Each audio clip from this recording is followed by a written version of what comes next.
Aleksi Niskasen pääteemana, tai oikeastaan sateenvarjona kaikelle, tiukkaa maahanmuuttopolitiikkaa. Aleksi Niskanen, 823. Ja sitten, mikä se pääteema on? Helsingin pitää hillitä väestönkasvua.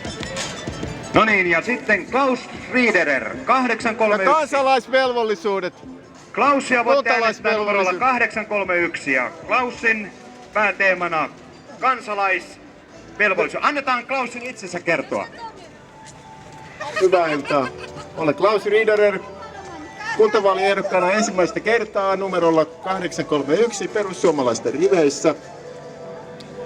Ja mun kantamat ajatukset on sellaiset, että Helsingin pitäisi pikemminkin hillitä väestönkasvua. Eli pitäisi laittaa nyt kuntoon Helsinki tällaisenään ja vasta sen jälkeen ruveta miettiä Helsinki Visio 2050 jatkamista.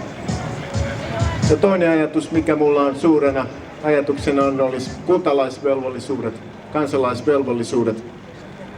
Jos olet terve ihminen ja haluaisit saada tukiaisia sun muuta, niin ei olisi ilmasta rahaa, vaan että sulla olisi velvoite tehdä jotain hommia.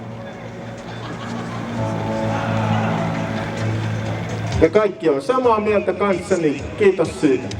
Hyvää illanjatkoa kaikille. Hyvä. Kiitos Klaus. Hienoja teemoja, hienoja asioita. Nyt kannattaa äänestää perussuomalaista Helsingin kaupunginvaltuustoon.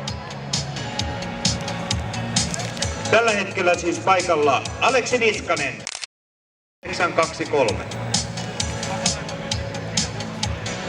Marko Ekvistiä voitte äänestää numerolla 755.